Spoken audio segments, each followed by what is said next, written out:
ആ മർദ്ദനത്തിൻ്റെ ഭീകരത നമുക്കിപ്പോൾ വിശദീകരിക്കാൻ കഴിയുന്നൊരു സംഗതിയല്ല. വിശദീകരിക്കാൻ കഴിയാത്ത നിലയിലുള്ള ഭീകരതയാണ് കക്കയം ക്യാമ്പുകളിൽ ഉണ്ടായിട്ടുള്ളത്. അവിടെ ഞാൻ കക്കയം ക്യാമ്പിൽ ഉണ്ടായിട്ടുണ്ട്. എന്നെ അവർ അറസ്റ്റ് ചെയ്തു പോയി ഇതുപോലെ മർദ്ദിക്കുകയും ഒരുപാട് പീഡനങ്ങൾക്ക് വിധേയമാക്കുകയും ചെയ്തിട്ടുണ്ട്.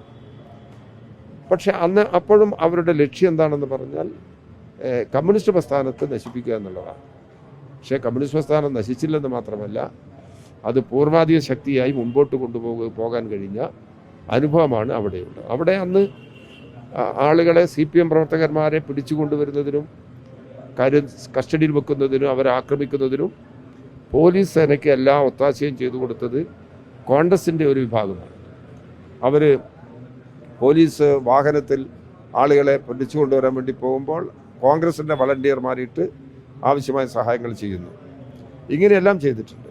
അങ്ങനെ പോലീസ് ഉദ്യോഗസ്ഥന്മാർ അവരും ക്രൂരമായ മർദ്ദനങ്ങൾ നടത്താൻ തയ്യാറായി.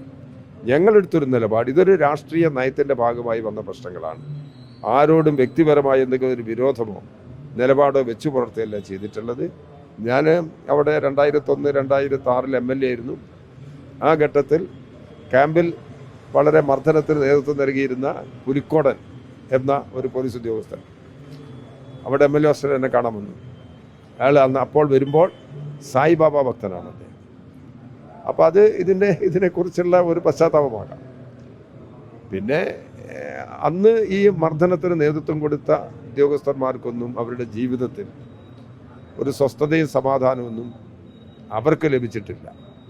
അത് അവരുടെ ഒരു നിലപാടിൻ്റെ ഭാഗമായി വന്നു ചേർന്ന പ്രശ്നമാണ്. പക്ഷേ ഞങ്ങൾ ഇതിനെ ഏതെങ്കിലും തരത്തിൽ വ്യക്തിപരമായ വിരോധമോ അല്ലെങ്കിൽ ഈ പ്രശ്നങ്ങളെ ഞങ്ങളെ ആക്രമിച്ചവരെ അതേപോലെ തിരിച്ചടിക്കുക അല്ലെങ്കിൽ തിരിച്ചെന്തെങ്കിലും ചെയ്യുക എന്ന നിലപാട് ഞങ്ങൾ സ്വീകരിച്ചിട്ടില്ല.